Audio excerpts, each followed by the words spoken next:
lá, galera, saiu o episódio 8 de X-Men 97 e nesse episódio temos diversas referências e easter eggs espalhados pelo episódio, até mesmo Homem-Aranha, Omega Red, Loki e várias outras coisas. Então é o seguinte, se vocês querem saber teorias, coisas e análises, já lançamos um vídeo aqui no canal. Esse aqui é restritamente reservado para falar apenas das referências e dos easter eggs espalhados por este episódio aqui. Então eu conto muito com o like de vocês para ajudar esse vídeo a ser divulgado e também convido você depois desse vídeo aqui ir lá assistir o vídeo que já lançamos da nossa nova saga dos X-Men, que a gente vai estar lançando um vídeo aqui por semana, fazendo um compilado de todos os filmes da saga dos X-Men até Deadpool 3 ser lançado. Dito isso, vamos pegar aqui agora todos os easter eggs e referências desse episódio.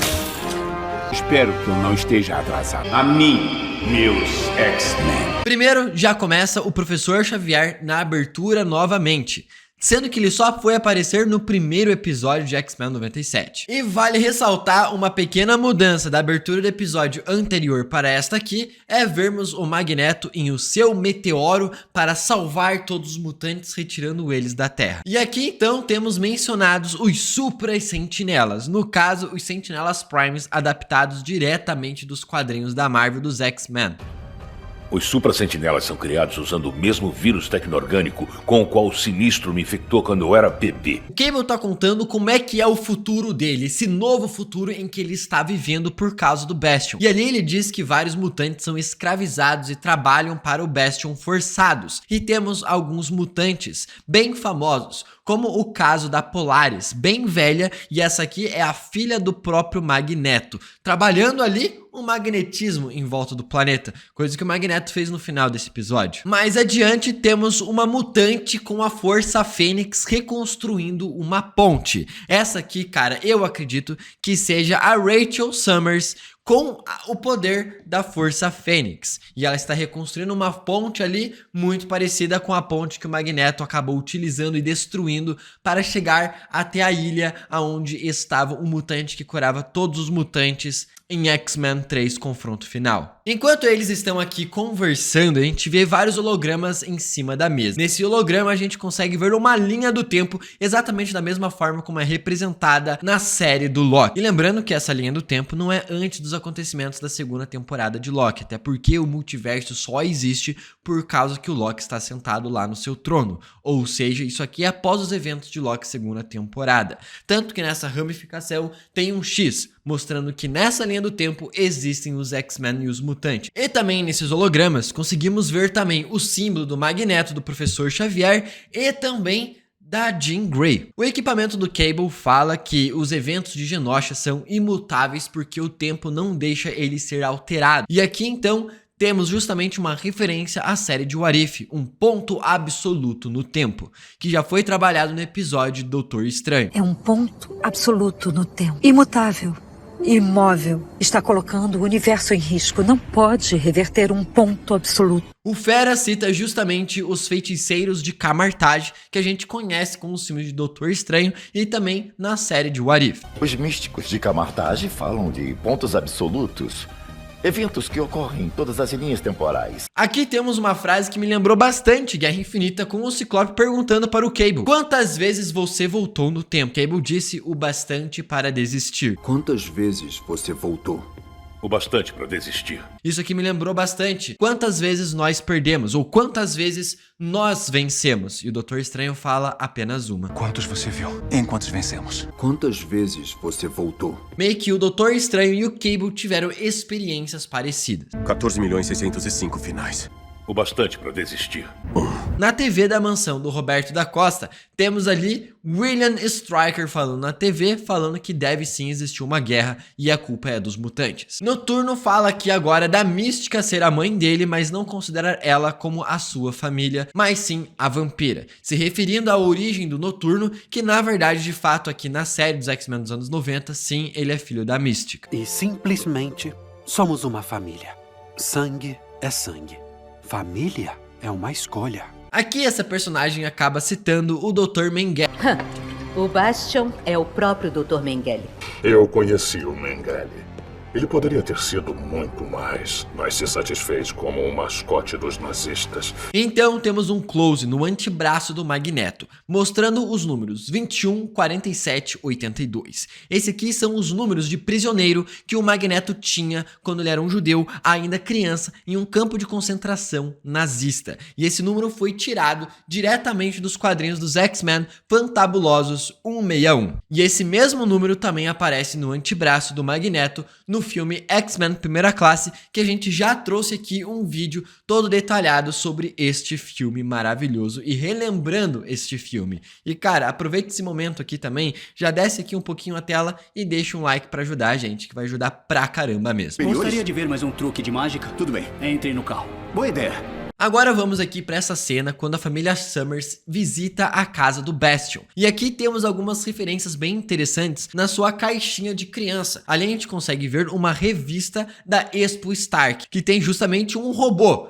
mostrando que Tony Stark criava robôs, Bastion é um robô, então tem essa referência aí ao Tony Stark. Sem falar também um boneco que parece bastante com um sentinela, já que o seu pai foi infectado pelo próprio Nimrod. E também uma referência ali de X-Men número 52. Em um dos desenhos que o Bastion acaba desenhando quando criança, tem simplesmente a mansão dos X-Men pegando fogo, coisa que acontece mais pra frente no episódio. A Jean acaba vendo o passado do Bastion e como que ele acabou vivendo quando criança. E tem um take aqui muito parecido com o filme do Superman, se tornando assim meio que uma referência ao Superman em uma produção dos X-Men. Até mesmo o próprio criador já confirmou que a cena da tempestade sobrevoando também era outra referência ao Superman.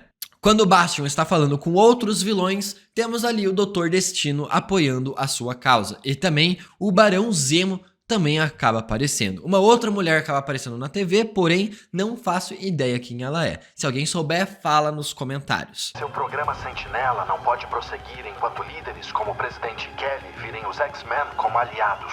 Agora a batalha vai começar e o Morfo, para se preparar para ela, se transforma no Juggernaut, o irmão adotivo do Professor Xavier.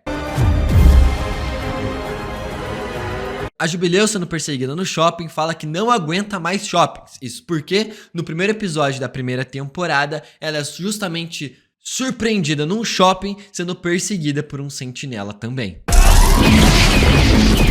Eu não aguento mais shoppings! Temos aqui agora o teleporte do Noturno visto pelo ponto de vista do Wolverine. E então a gente consegue ver como é que funciona. E ele, na verdade, acaba se teletransportando de um local para o outro, utilizando a dimensão do enxofre, uma dimensão do inferno.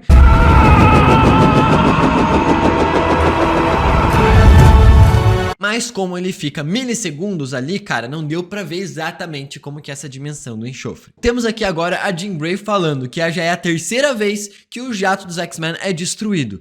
O Hank vai te matar.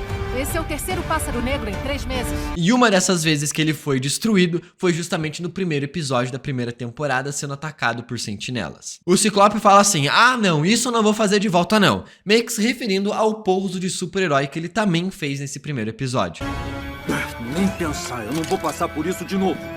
Cables de cara que o carro do Ciclope é um Porsche. E isso aqui só me lembrou o carro do Ciclope no primeiro filme dos X-Men, que o Wolverine acaba zoando o carro dele. Você tem um Porsche?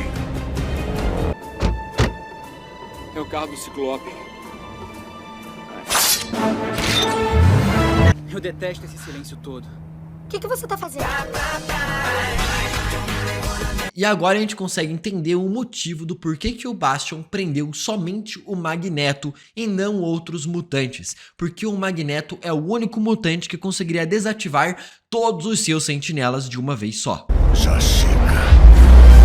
Aqui nessa cena dá a entender duas coisas provavelmente. Uma delas é que o Magneto pode ter invertido os polos magnéticos do planeta Terra. Se esse for o caso, ele vai não só desligar todos os eletrônicos que existem no planeta, mas também causar diversos maremotos, tsunamis, terremotos, vulcões em erupção e tempestades elétricas em todo o planeta. Se isso aqui acontecer no próximo episódio, sabemos que ele acabou fazendo. Se não acontecer no próximo episódio, teremos aqui basicamente o Magneto soltando uma descarga eletromagnética em todo o planeta Terra, desativando assim todas as tecnologias. E é nesse momento que temos várias referências, como o caso do Homem-Aranha da série de 1994. Sem falar o Samurai de Prata, um dos vilões do Wolverine. O Omega Red, que também é um dos vilões dos X-Men, acordando agora que essa tecnologia foi desativada, e o Professor Xavier chegando na Terra, falando a sua famosa frase: "A mim, meus X-Men". E ali temos justamente a Tempestade escutando o chamado do Professor Xavier. A mim,